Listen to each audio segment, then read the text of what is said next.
할렐루야. 예수 그리스도 이름으로 하나님 말씀 함께 나누는 시간 갖도록 하겠습니다. 오늘은 고린도전서 4경 5번째 시간으로 그리스도의 마음을 가진 자 제목이 되겠습니다.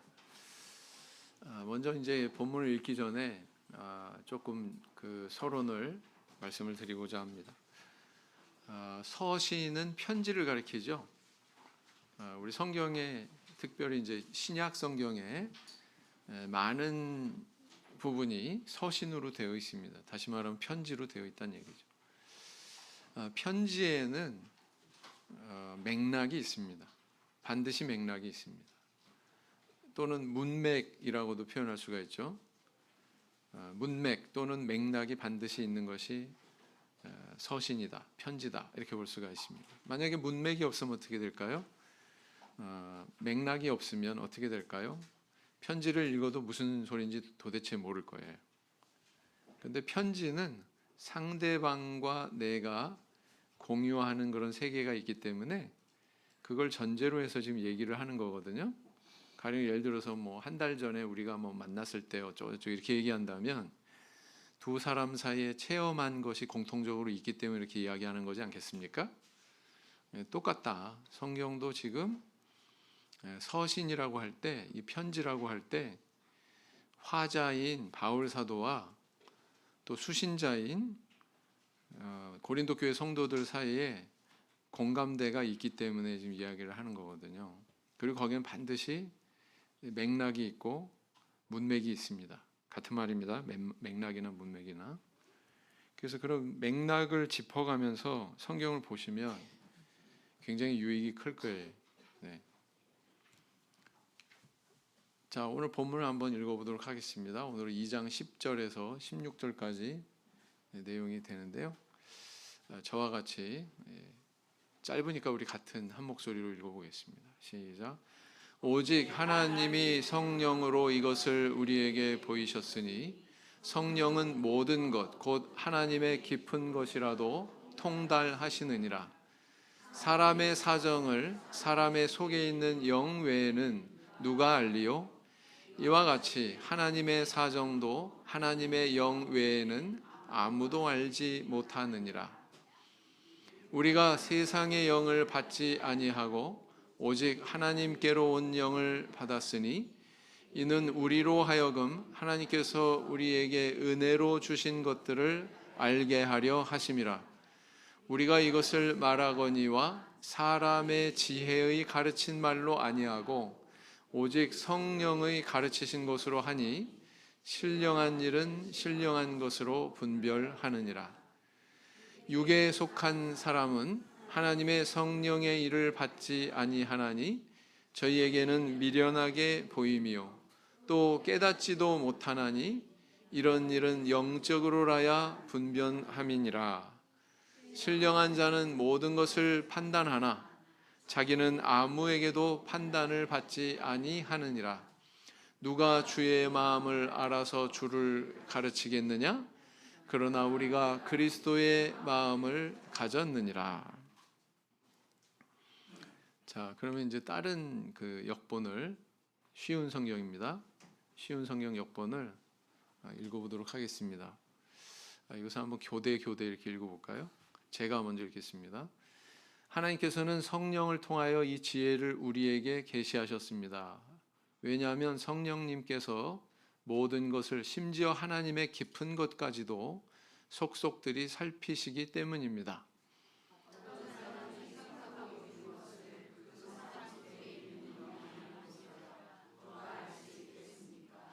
이와 마찬가지로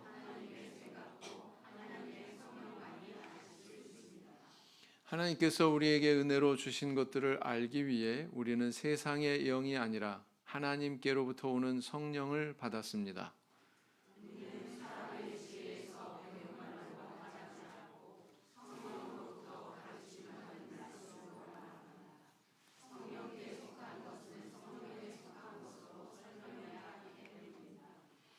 성령에 속하지 않은 사람은 하나님의 성령에 속한 것들을 받아들이지 않습니다. 그런 사람에게는 이런 것들이 어리석어 보입니다. 그런 것들은 영적으로 식별되는 것이므로 성령이 없는 사람은 그런 것들을 깨달을 수도 없습니다.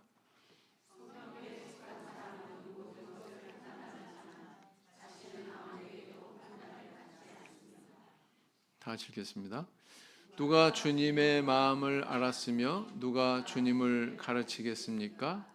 그러나 우리는 그리스도의 마음을 가지고 있습니다. 요 마지막 16절에 보니까 큰 따옴표로 이렇게 돼 있죠. 그러니까 한간에 있는 말 또는 뭐 타인이 한 말을 인용하면서 거기에 반문하는 그런 형식으로 기록을 하고 있구나라는 것을 알 수가 있죠. 이거는 우리 한글 개역판 성경에는 잘 드러나지 않는 그런 부분입니다. 자, 그래서 오늘은 이제 지난 시간에 이어서 사실은 또 신앙의 본질에 대한 이야기가 계속되고 있다 이렇게 볼 수가 있습니다. 여기까지예요.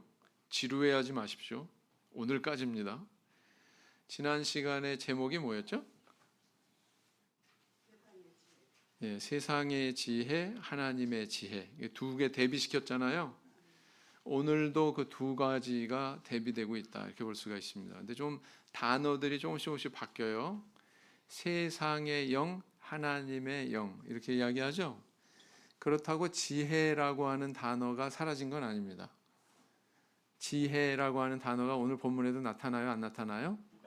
나타나요. 그 다음에 그 전까지는 안 나타났는데 오늘 본문에서야 나타나는 단어가 눈에 띕니다. 그걸 제가 다른 색깔로 칠해놨거든요. 뭘까요? 눈치채셨습니까?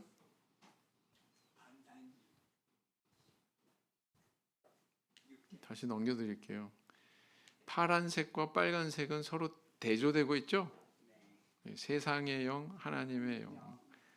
표현은 달리 바뀌는데 두 가지를 계속 대조시키면서 바울 사도가 이 얘기를 하고 있어요. 그러다가 나중에 가서 뭐라고 그러냐면 15절에서 신령한 자는 모든 것을 판단하나 자기는 아무에게도 판단을 받지 아니하느니라.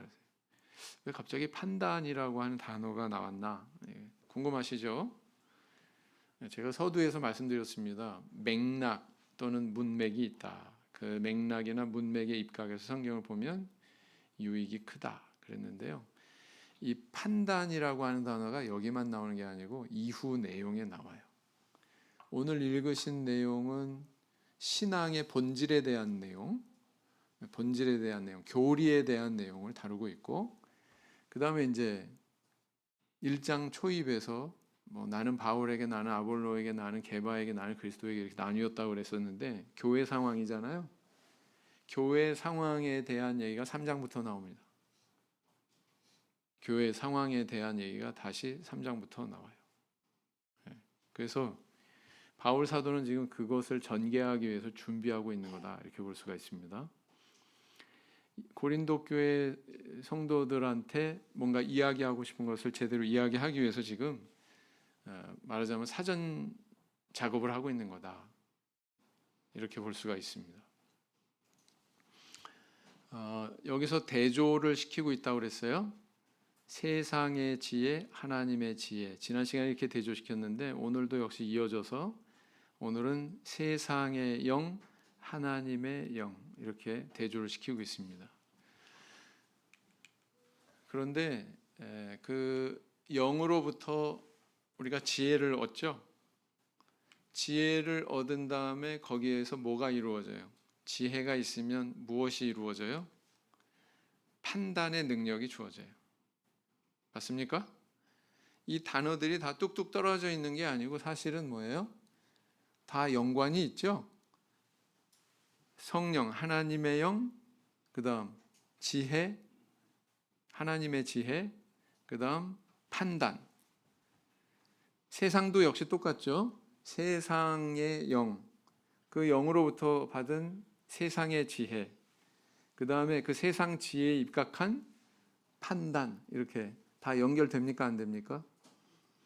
이거 중요해요. 지금 제가 이렇게 표현하는 거를 잘 기억을 하고 계시면 이후의 내용 3장, 4장 뭐 이렇게 쭉 나가면서 유익이 있습니다. 성경을 이해하는 데 유익이 있어요. 근데 그거 기억 안 하시면은 유익이 없겠죠? 네. 조금 더 이제 공개를 하면 바울 사도는 고린도 교회 성도들한테 뭐라고 얘기하냐면은 세상의 지혜로 판단했다. 그래서 이렇게 잘못된 거다. 근데 사실은 교회 안에 있는 이런 일은 영적으로 판단해야 된다. 나는 이렇게 판단한다. 나는 이렇게 판단하는데 너희 가운데 나같이 이렇게 판단할 만한 사람이 없냐? 막 이런 얘기가 나온다고. 이해가 되세요? 교회 안의 상황, 어떤 사안에 대해서 다루기 시작한단 말이죠. 근데 그것을 다루기 전에 오늘 말씀 2장 16절까지 이 말씀을 통해서 사전에 뭔가를 설명을 하고 있는 거다. 고린도 교회 성도들에게 그것을 제대로 이해할 수 있도록 설명하고 있는 거다라는 것입니다. 그런 맥락을 이해하시고 보시면 성경이 아주 재밌어지실 거예요. 자, 첫 번째 질문. 감추었던 하나님의 비밀, 하나님의 지혜를 깨닫도록 하나님이 성도에게 주신 것은 무엇인가? 10절에 보니까 뭘 주셨다고 그랬어요? 성령을 주셨다. 이렇게 이야기하고 있습니다. 사람의 사정을 사람 속의 영 이외에는 알 수 없는 것처럼 하나님의 사정도 무엇 이외에는 알 수 없다고 했는가? 11절에 보니까 무엇 이외에는 알 수 없다고 그랬어요? 하나님의 영 외에는 알 수 없다. 자, 앞에서는 성령 그랬는데 11절에서는 다시 또 하나님의 영 이렇게 표현이 바뀌었어요. 같은 것입니까? 다른 것입니까? 같은 거예요. 네. 그다음 세 번째, 하나님이 우리에게 세상의 영이 아니라 하나님께로부터 온 영을 주신 것은 무엇을 위해서인가? 12절에 보니까 무엇을 위해서라고 기록하고 있냐면 우리에게 은혜로 주신 것들을 알게 하시기 위해서다. 은혜로 주신 것들은 뭐 별게 아니라 문맥 속에서 답을 찾아야 돼요. 은혜로 주신 것들, 하나님의 지혜, 그죠? 다 연결해서 보면 어디로 초점이 이렇게 쭉 모아지냐면 십자가의 도를 얘기하고 있구나. 1장에서 애초에 십자가의 도로 이야기를 꺼냈잖아요. 그죠? 네. 그쪽으로 초점이 다 모아지는구나 라는 것을 깨달을 수가 있을 겁니다. 육에 속한 사람은 미련하게 보이고 깨닫지도 못하는 일이 있는데 그것은 무엇인가? 14절에 보니까 뭐라고 기록하고 있어요? 하나님의 영, 네. 성령의 일, 네. 하나님의 영, 즉 성령, 하나님의 영, 즉 성령, 여기까지예요. 의 일, 이해가 되시죠? 하나님의 영의 일 또는 성령의 일, 이렇게 하면 더 확실하게 전달이 되시겠죠. 하나님의 영의 일이 있구나, 하나님의 성령의 일이 있구나 라는 것을 알 수가 있죠. 그 다음 다섯 번째, 신령한 자란 결국 무엇을 소유한 자를 가리키는가? 16절에 보니까 있는 그대로 쓰셔야 돼요. 네, 그리스도의 마음. 가만 보니까 성령 그랬다가 하나님의 영 그랬다가 나중에는 또 뭐라고 그랬어요? 그리스도의 마음, 또 이렇게 표현하고 있습니다. 자, 그래서 좀 깊이 한번 생각을 해보면 첫 번째, 신령한 지식을 깨닫게 하시기 위해서 성령을 주셨다는 내용의 말씀을 다른 신약 성서에서 찾아보고 이야기해보자. 이런 표현들이 성경에 참 많이 나와 있죠. 계시의 정신을 주사, 뭐 이렇게 에베소서 1장 17절에 계시의 정신을 주사. 원문에 보면은 이 계시의 정신 할 때 정신이 푸뉴마예요. 푸뉴마. 푸뉴마는 뭐예요? 영. 하나님의 영 할 때 그 영이 바로 푸뉴마입니다. 그 다음 성령을 뭘로 표현하고 비유하고 있냐면은, 뭘로 비유를 하냐면은 기름 부음 이렇게 비유하고 있죠. 요한 사도가 요한일서에서 기름 부음 이렇게 비유하고 있습니다. 그리고 또 이렇게 부어주신 목적에 대해서도 분명히 말씀하고 있는데, 예수님께서 뭐라고 하셨냐면은 성령께서 가르치신다, 제자들을 가르치신다, 그리고 성령께서 진리로 인도하신다, 이런 표현을 하셨다는 것입니다. 그래서 이것을 보면 우리에게 성령을 부어주신 목적, 제자들에게 성령을 부어주신 목적이 바로 이런 데 있구나라는 것을 오늘 우리도 알 수가 있죠. 그것은 바로 무엇이냐? 우리로 하여금 깨닫게 하기 위해서다. 깨달아야 될 것을 깨닫게 하기 위해서 주신 것이다 라는 걸 알 수가 있습니다. 그래서 에베소서 1장 17절 보시면 형제반 읽어보겠습니다. 17절, 우리 주 예수 그리스도의 하나님 영광의 아버지께서 지혜와 계시의 정신을 너희에게 주사 하나님을 알게 하시고, 그랬어요. 목적이 뚜렷이 드러나죠. 지혜와 계시의 정신, 지혜와 계시의 영을 왜 주셨어요? 하나님을 알게 하려고 주셨다, 이렇게 이야기하고 있습니다. 여기에는 거꾸로 이야기하자면 하나님의 영을, 지혜와 계시의 정신을 받지 못하면 알 수 있다는 거예요, 없다는 거예요? 알 수 없다는 것을 이야기하고 있는 겁니다. 사실은 자매반 27절, 너희는 주께 받은 바 기름 부음이 너희 안에 거하나니 아무도 너희를 가르칠 필요가 없고 오직 그의 기름 부음이 모든 것을 너희에게 가르치며 또 참되고 거짓이 없으니 너희를 가르치신 그대로 주 안에 거하라, 그랬습니다. 기름 부음이라고 비유적으로 표현하고 있는데, 기름 부음은 뭘 이야기하는 거예요? 성령 부어주시는 것을 이야기하는 거죠. 네. 그래서 가르치며 그랬어요. 가르치신 그대로 거해라, 이렇게 또 말씀하고 계십니다. 그래서 성령의 주어진 여러 가지 목적 가운데 하나가 있다면 지금 밝히고 있는 것은 뭐예요? 하나님을 알게 하기 위해서구나. 하나님을 알게 하기 위해서, 하나님의 뜻을 알게 하고 하나님의 마음을 알게 하고 하나님의 사랑을 알게 하고 하나님께서 우리에게 주시고자 하시는 모든 것들을 깨닫게 하기 위해서 성령을 주시는 거다라는 겁니다. 그러면 성령만 받았다고 그 모든 것을 깨달을까요? 아니면은 깨닫지 못할 수 있을까요? 깨닫지 못할 수 있습니다. 성령만 덜컥 받았다고 그게 다 능통하고 완전히 통달하고 그러는 건 아니에요. 자, 예수님께서 말씀하셨습니다. 두 구절 다죠. 위에 자매반 26절, 보혜사 곧 아버지께서 내 이름으로 보내실 성령 그가 너에게 모든 것을 가르치시고 내가 너에게 말한 모든 것을 생각나게 하시리라, 그랬어요. 생각나게도 하시는구나. 네. 그 다음 16장 13절, 그러하나 진리의 성령이 오시면 그가 너희를 모든 진리 가운데로 인도하시리니 그가 자의로 말하지 않고 오직 듣는 것을 말하시며 장래일을 너희에게 알리시리라, 그랬어요.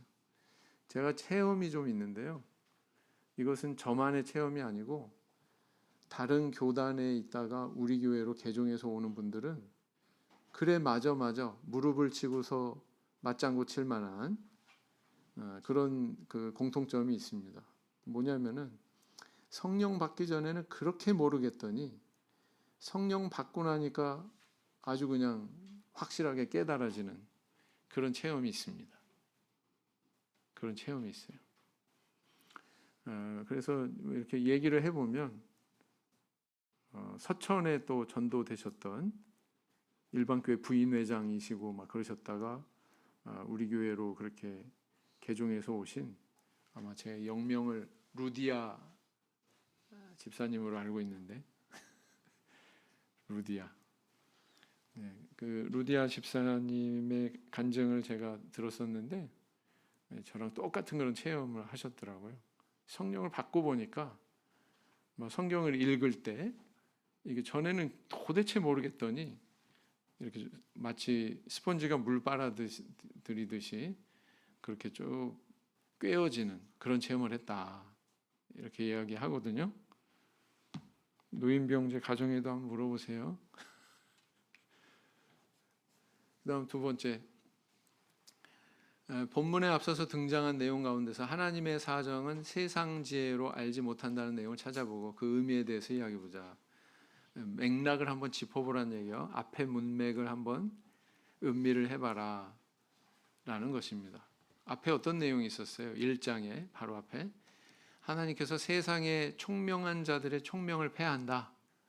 세상 사람들의 지혜를 패한다. 이렇게 말씀하셨고, 또 세상이 자기 지혜로 하나님을 알지 못하기 때문에 전도에 미련한 것으로 구원하시고자 하셨다. 이런 말씀이 있었어요? 없었어요? 있었어요. 대체 이게 무슨 말이냐? 그리고 이 지혜는 세상의 관원도 몰라봤다. 만약에 알았다면 영광의 주를 십자가에 못 박지 않았을 것이다. 뭐 이런 말씀 있지 않습니까? 그래서 이런 내용을 보면 인간의 지혜, 세상적인 지혜, 세상의 관원의 지혜로는 하나님을 알 수 있다 없다? 없다라는 것을 이야기해 주는 겁니다. 그래서 이걸 또 월말에 또 구원론 뭐 이런 거 다룰 때 또 다루게 되겠지만, 전에도 이제 다룬 적도 있었지만, 요한복음에 특히 이런 표현이 잘 나타나고 있는데, 하나님이 계신 영계, 저 윗세계를 언급을 하고 그와 상대 개념으로 사람이 있는 이 아랫세계를 대조시켜서 이야기하거든요. 그래서 나는 위에서 내려오셨다. 예수님께서 자신에 대해서 나는 위에서 왔다. 내가 그 위로 올라갈 것 같으면 이런 말씀 하셨어요, 안 하셨어요? 요한복음에 자세히 읽어보시면 그런 표현들이 자주 나옵니다. 그래서 이 개념을 가지고 말씀을 하시는 거죠. 자, 선악과 범죄 이후에 이런 상황이 벌어진 거예요. 그전에는 어땠어요? 이렇게 하나였는데, 그래서 하나님과 사람이 자유롭게 이렇게 소통할 수 있는 그런 관계였는데, 선악과 범죄 이후에 이렇게 된 거죠. 간격이 생겼다. 그 후에 인간의 어떠한 노력으로도 저 위에 도달하려고 해도 어떤 노력도 소용이 없다라는 겁니다. 제가 그런 표현을 잘 하는데, 벼룩이 높이 뛰기 해가지고 대기권 탈출하는 거다. 박태환이 헤엄쳐가지고 태평양 건너는 거다. 제가 그렇게 표현했거든요. 가능합니까? 불가능합니까? 불가능하죠. 이 세상에 불가능한 것들이 너무 많죠. 이것도 역시 그것 중에 하나다라는 것입니다. 인간 스스로의 어떤 노력으로 하나님이 계신 저 위에 도달할 수 없다. 그 의미는 구원받을 수 없다. 구원에 이를 수 없다. 이 이야기죠. 그래서 하나님께서는 인간을 불쌍히 여기셔가지고 육신을 입고 이 땅에 직접 내려오시고자 결심하셨어요. 이미 언제요? 창세 전에. 창세 전에 그런 결심을 했다는 얘기는 창세 전에 우리의 구원의 계획이 이미 수립이 돼 있었다는 뜻입니다. 맞습니까? 네. 우리 하나님 그런 분이에요. 영원 속에 거하시는 분이에요. 인간은 과거, 현재, 미래 시간을 나누지만 우리 하나님이 영원 속에 거하셔가지고 그렇게 계획하시고 그렇게 실행하신 분입니다. 이 땅에 육신으로 오셨어요. 굉장히 중요한 방향성이 있는데, 위에서 아래로 내려오셨어요. 위에서 아래로 내려오는 이 방법밖에는 이 상황을 개선할 수 있는 방법이 없기 때문에, 개선할 수 있었다면 이렇게 내려오실 필요가 있어요? 없어요? 없습니다. 개선할 다른 방법이 없기 때문에 하나님께서 먼저 움직이셨다라는 것입니다. 그래서 이렇게 위에서 내려오셔서 이루신 것들이 있어요. 인간은 개입을 못해요. 하나님께서만 이루신 게 있어요. 가령 십자가에 달리시는 거, 그거 사실은 뭐예요? 하나님의 계획대로 된 거죠. 그 십자가에 달리신 걸 통해서 우리에게 물 세례, 성령 세례 이런 은혜를 주신 거, 그거 하나님께서 다 하신 거죠. 인간이 한 거 요만큼이라도 있어요? 없어요? 거기에 뭐 공로가 개입이 된 게 있습니까? 없습니까? 없습니다. 다 하나님께서 하신 거예요. 그래서 이렇게 하나님께서 하시는 영역이 있습니다. 다른 관점에서 얘기해 볼까요? 자, 저 파란색 원은 사람이 속해 있는 세계예요. 지구라고 생각하셔도 좋고요. 네. 저기 밑에 뭐라고 써 있냐면 사람이 있는 현상계 아래. 아까 방금 전에 그 그림을 조금 변형한 것에 불과하구나. 사실 개념은 똑같구나 라는 걸 알 수가 있죠. 하나님에 계신 영계를 위 이렇게 표현하면 인간은 어떤 노력으로도 여기를 뚫고서 저 선을 넘어갈 수가 없습니다. 스스로의 노력으로 불가능하다. 그래서 이 바깥에서부터 하나님께서 시작하신 거예요. 그래서 이 땅에 이루신 게 뭐예요? 십자가의 도. 그분께서 육신으로 오시고 십자가에 달리시고 죽으셨다가 부활하시고 부활하신 다음에 승천하시고 그리고 나서 우리에게 성령을 내려주셨죠. 이런 일련의 모든 과정 묶어가지고 뭐라고요? 십자가의 도. 그 다음 오늘 본문에도 나왔고 지난 본문에도 있었던 하나님의 지혜. 단어만 달리 표현되지 다 같은 걸 이야기하고 있는 겁니다. 아시겠죠? 네. 그렇습니다. 그래서 전도는 뭐예요? 전도에 미련한 것 그랬는데 전도는 바로 하나님께서 시작하신 그것에 편승하는 거예요. 하나님께서 시작하신 그 흐름을 내가 참여하는 거예요. 그게 전도예요. 네. 그렇게 표현을 하고 있는 겁니다. 자, 도표로 보니까 좀 더 명료해집니까? 자, 고린도서 1장 19절 한번 읽어보시겠습니다. 형제반 19절 기록된 바 내가 지혜 있는 자들의 지혜를 멸하고 총명한 자들의 총명을 폐하리라 하였으니 21절 자매반 하나님의 지혜에 있어서는 이 세상이 자기 지혜로 하나님을 알지 못하는 고로 하나님께서 전도에 미련한 것으로 믿는 자들을 구원하시기를 기뻐하셨도다 그랬죠. 다 같이 읽겠습니다. 8절 이 지혜는 이 세대의 관원이 하나도 알지 못하였나니 만일 알았다면 영광의 주를 십자가에 못 박지 아니하였으리라 그랬어요. 자, 세 번째 하나님의 영과 대조되는 세상의 영은 어떤 존재를 가리키는지 다른 신약 성경의 내용을 찾아보고 이야기해보자. 여기 보니까 세상의 영도 언급하고 있네요. 하나님의 영만 언급되는 게 아니고 세상의 영도 언급되고 있습니다. 다른 성경에 보면 에베소서 2장 2절에 뭐라고 하냐면 불신자들 가운데 역사하는 영. 어떤 영을 얘기하는 거예요? 사탄의 영, 미혹하는 영. 디모데전서 4장 1절에서는 미혹의 영이라고 이렇게 표현하고 있습니다. 또 에베소서 다른 표현으로는 어둠의 주관자들, 하늘의 악한 영들 또 이렇게 표현하고 있거든요. 그래서 하나님의 영과 대조되는 세상의 영도 있다 없다? 네, 있다. 신령한 자는 성령의 일과 마귀의 일을 분별할 줄 알아야 된다라고 요한일서에서 요한 사도가 교훈하고 있습니다. 근데 이제 여기서 괴리가 일어난 거예요. 뭐예요? 아까도 얘기했지만 성령을 받았다고 그래서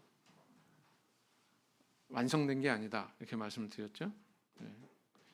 성령을 받고 성장을 하려면 영적으로 성장을 하려면 반드시 말씀을 알아야 됩니다. 그래서 말씀을 읽어야 되는 거예요.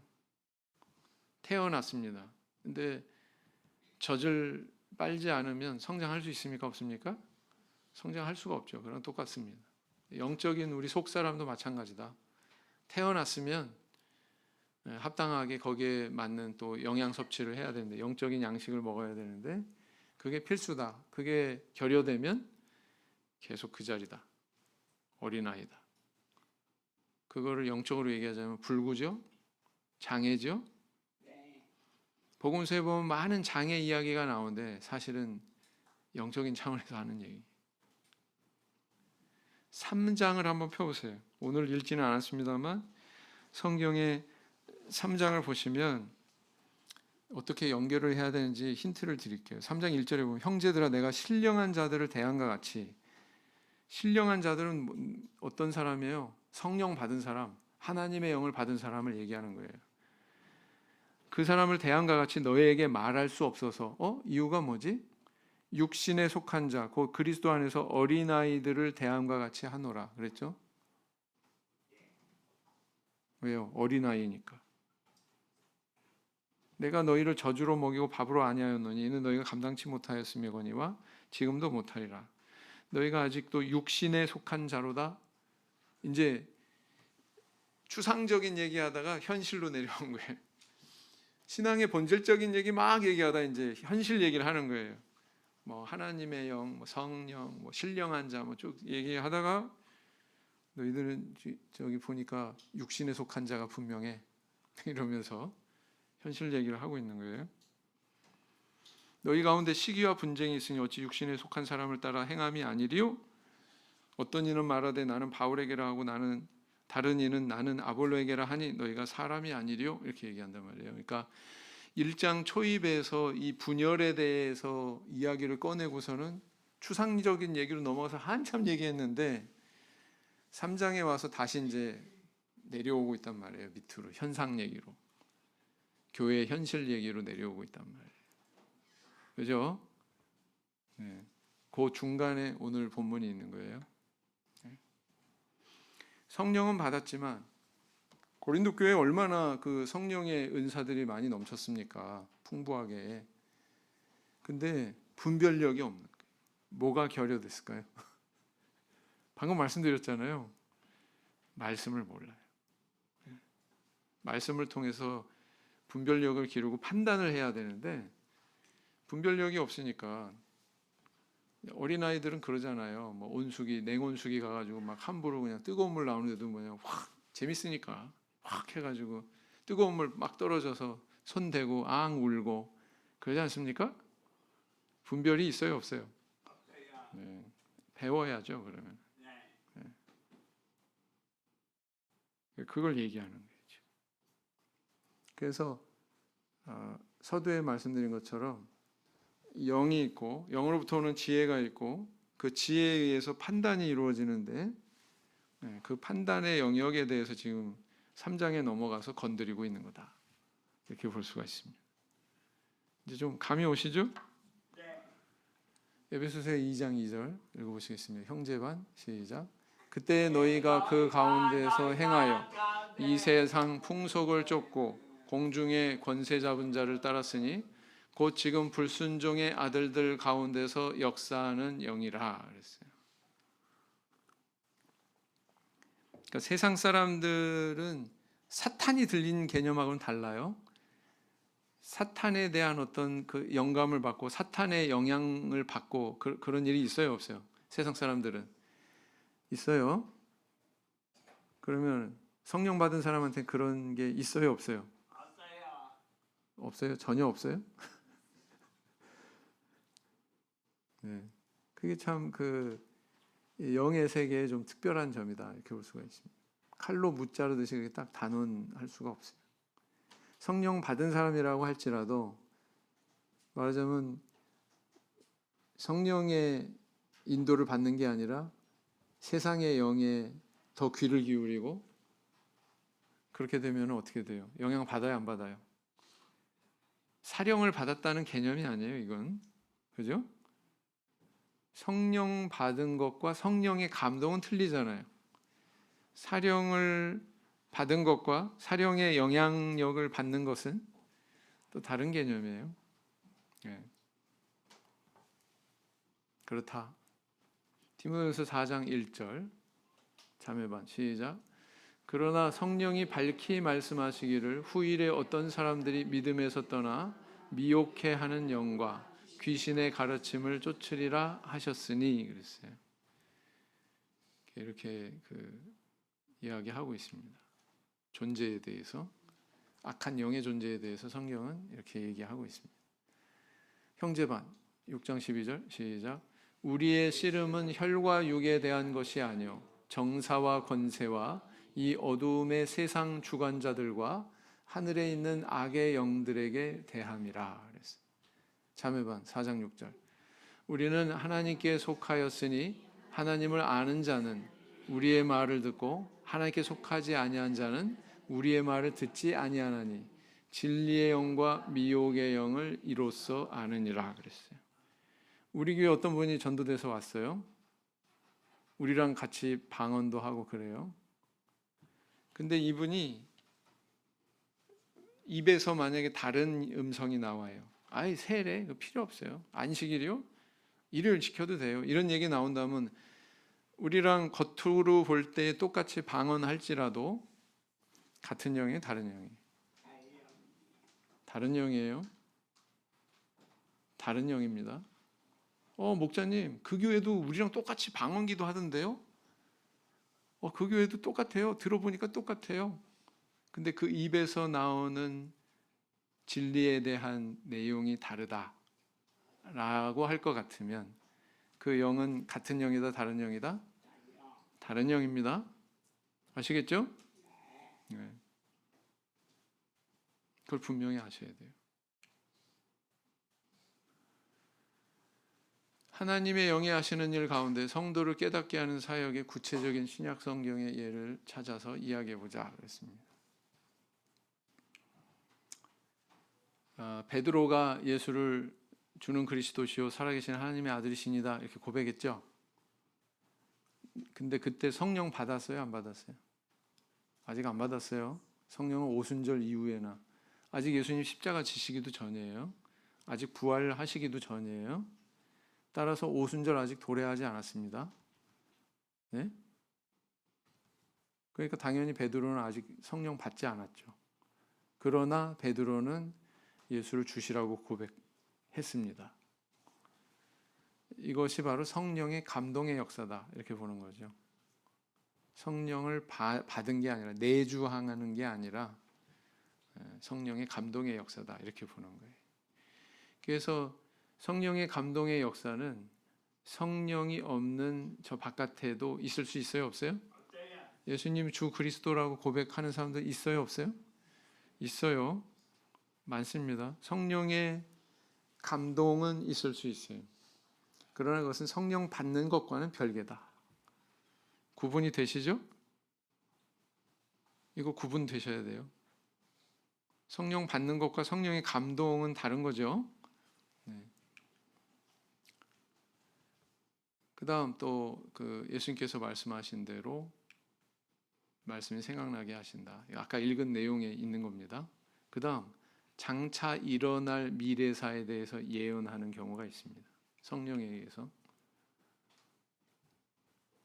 마태복음 16장 17절에 예수님이 베드로를 칭찬하십니다. 바요나 시몬아 내가 복이 있도다. 이를 내게 알게 하니는 혈육이 아니요 하늘에 계신 내 아버지시니라 그랬죠. 베드로가 스스로 안 게 아니에요. 스스로 알아서 이 고백한 게 아니고 이렇게 고백할 수 있게 한 것은 하늘에 계신 아버지로부터 기원했다. 이걸 이야기하고 있죠. 네, 예수님께서 말씀하고 계십니다. 고린도서 12장 3절에 다 같이 읽겠습니다. 시작.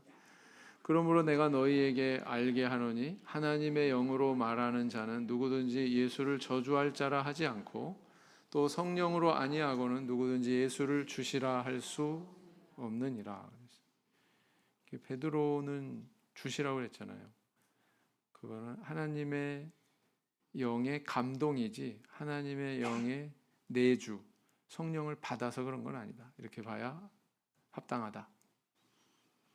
이거는 읽은 구절이죠. 사도행전 11장 16절만 읽겠습니다. 다 같이. 내가 주의 말씀에 요한은 물로 세례를 주었으나 너희는 성령으로 세례를 받으리라 하신 것이 생각났노라. 예수님께서 과거에 하신 말씀까지도 막 생각나게 해주죠. 사도행전 11장 또 21장 이렇게 보면 아가보라고 하는 인물이 나타납니다. 아가보라고 하는 주의 제자가 있는데 예언하는 그런 은사가 있었던 것 같아요. 그래서 성령으로 말하되 천하가 크게 흉년 들리라 그랬는데 정말로 흉년이 그렇게 들었어요. 그다음 또 바울 사도가 예루살렘을 향해서 나아가는데 그 바울의 거취에 대해서 이 아가보라고 하는 인물이 또 예언을 합니다. 뭐라고요? 바울의 띠를 가져다가 자기 수족을 잡아맵니다. 이렇게 아가보라고 하는 사람이. 그리고 말합니다. 상징 행동이죠. 뭔가 메시지를 전달하기 위해서 행하는 행동, 상징적인 메시지를 전달하기 위한 행동이죠. 일종의 이 띠 임자를 이렇게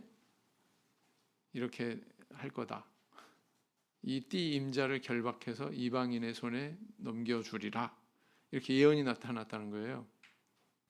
아가보라는 인물을 통해서. 그럼에도 불구하고 바울 사도는 어떻게 해요? 예루살렘을 향해서 나아가죠. 우리 교회 역사 속에 있었던 또 간증을 하나 말씀을 드릴게요. 뭐냐면은 박필선 목사님이 순교하시기 수일 전에 그 자매님들이 주로 이 세 분의 자매님들이 주로 이렇게 어울려 가지고 많이 수행을 했는데 그 자매님 가운데 한 분이 이런 꿈을 꿨답니다. 뭐냐면은 이렇게 암탉이 닭장에 병아리들을 이렇게 품고 있는데 들짐승이 그 병아리를 노리는 그런 꿈을 꿨다고 그래요. 또 한 번에 다른 꿈은 뭐냐면 뱀 머리가 날아와 가지고 소의 목을 딱 끊더라. 그런 또 계시적인 꿈을 또 꾸고서 이야기를 했다고 그러죠. 그 이후에 박필성 목사님이 그 이야기를 듣고는 내가 복음을 더 전해야 되는데 내가 아무래도 먼저 갈래나 보다 이렇게 말씀하셨다고 그러죠. 그래서 이런 은사 있는 사람들이 있어요. 특별한 하나님의 성령의 역사로 김천교회 1950년대 예배일지 보면은 강옥령인가 그래요. 이름이 강옥령이라고 하는 그런 16세 된 16살 손 들어봐요. 나 16살. 없어? 이 앞에 있어? 한빈이 17살인가? 18살인가? 아무튼 이 정도 연령대의 그 청소년이 전도돼 가지고 교회 출석하기 시작했는데 성령 받고 나서 예언의 은사가 나타났습니다. 예언의 은사가. 그래서 뭐 교회에 이루어질 일 뭐 이런 것들에 대해서 이제 예배일지에 이렇게 다 기록이 돼 있거든요. 나중에 기회 되면 한번 보여드릴게요. 거기 보면 뭐 전라도 교회는 흥왕하리라 뭐 막 이렇게. 오늘 보면 진짜 말씀대로 그렇게 됐어요. 그죠? 삼계교회 그 형제는 회개했으나 뭐 다른 누구는 아직 회개하지 않았다. 뭐 이런 것도 나타나고 그랬거든요.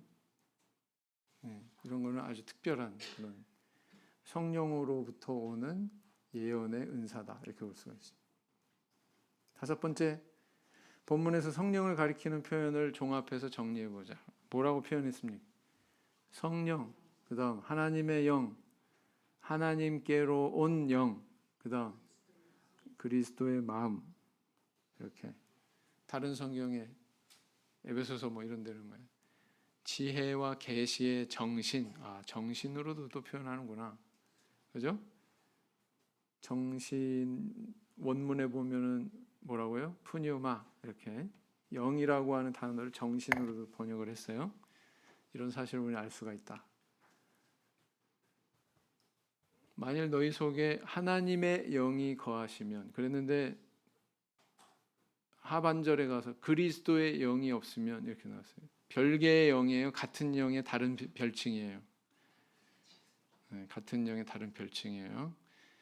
베드로전서 4장 14절에 영광의 영 그랬는데 하나님의 영 그랬어요. 같은 영이에요. 달리 부르는 것뿐이에요. 그렇습니다. 그래서요. 고린도 교회 성도들처럼 성령은 이미 받았지만 잘하지 않으면 지혜도 발휘 못하고 판단하지도 못하는 그런 자리에 있을 수 있다. 하나님의 영을 받은 사람은 하나님의 뜻대로 말해야 되고 깨달아야 되고 알아가야 됩니다. 성장해야 됩니다. 그러려면은 말씀을 가까이 하셔라 라는 것이죠. 나는 세상의 것보다 성령의 인도하심에 이끌리는 사람인가? 이끌리려면 말씀을 알아야 됩니다. 나는 신령한 것을 신령한 것으로 판단하는 사람인가? 나는 성령의 역사와 사령의 역사를 분별하는 자인가? 2번, 3번은 맥이 통하는 질문이죠. 이런 것들을 우리가 질문해 볼 수 있다.